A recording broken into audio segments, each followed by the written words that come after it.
Halo Sobat Urban, balik lagi nih sama aku di Reka Channel. Video kali ini aku bakal berbincang-bincang nih bersama salah satu orang yang nanti bakal membahas seputar dunia kuliah. Nah, penasaran? Tonton sampai akhir ya. Tapi sebelum itu jangan lupa di subscribe supaya channel ini berkembang. Terima kasih, selamat menonton.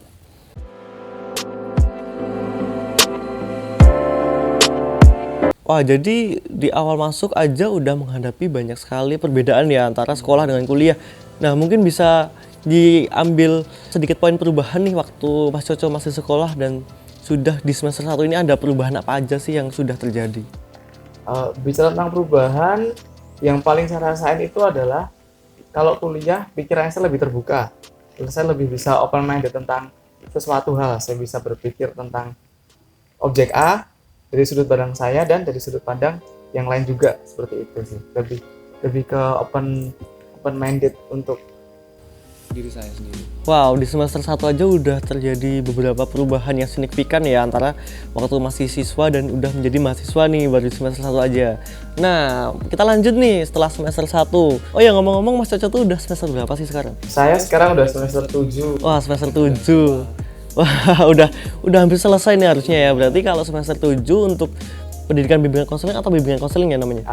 Untuk jurusannya psikologi pendidikan dan bimbingan, untuk prodinya bimbingan. Oke, bimbingan konseling itu tetap 4 tahun kan ya berarti? Iya. Kuliah selama 4 tahun berarti masih 1 semester lagi di semester 8. Nah, kita beralih dari semester 1, kita lanjut ke kehidupan kampus kan udah mulai terbiasa nih, udah mulai bisa beradaptasi di semester 1. Nah, untuk Mas Coco sendiri nih, bisa bener-bener selesai beradaptasi dan bisa menyesuaikan dengan kehidupan kampus tuh waktu udah memasuki semester berapa sih? Kalau saya sudah mulai terbiasa tentang apa-apa yang saya terima di kampus itu sekitar semester 3-4 kali ya. Oh, 3 sampai 4 ya berarti butuh sekitar 1,5 sampai 2 tahun. Wah, lumayan butuh proses ya untuk beradaptasi, tapi itu juga balik ke pribadi masing-masing juga kan ya. Berarti kalau udah semester 3-4 nih udah mulai terbiasa. Wah, itu gimana sih perasaannya? Atau selama menjalaninya apakah malah jadi sudah terbiasa jadinya bisa lebih lancar atau malah apa namanya? Malah membosankan. Wah, itu kan bisa dua hal yang berbeda nih.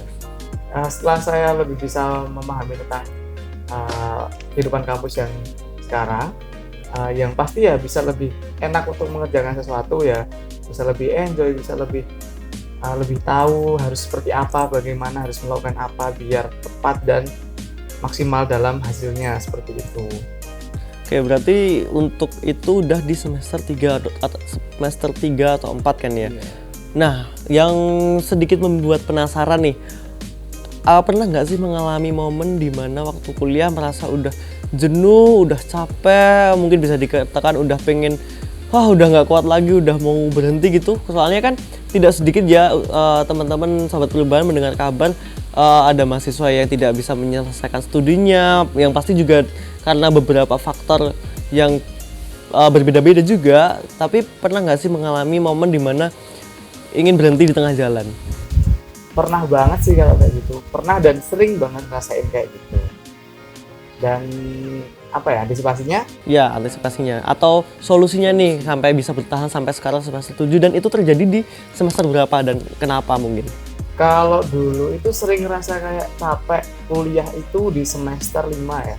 Semester 5 itu bisa dibilang kalau anak-anak sekarang mungkin bilang kayak gerbang masuk perakannya kuliah gitu. Wow. Karena menurut saya di jurusan saya sendiri semester 5 itu udah masuk semester yang prakteknya banyak, dan praktek kan pasti ada laporan juga. Nah, itu juga memakan waktu juga, belum di organisasi juga banyak, udah masuk masanya jadi pengurus, jadi kan banyak hal yang harus kita manage gitu, dan itu juga kadang membuat saya merasa capek buat kuliah, merasa capek buat ikut organisasi kayak gitu sih. Dan antisipasi saya cuma nginget tujuan saya dulu masuk kuliah apa, dan tujuan saya masuk organisasi itu apa, dan tujuan saya itu apakah sudah tercapai atau belum, seperti itu.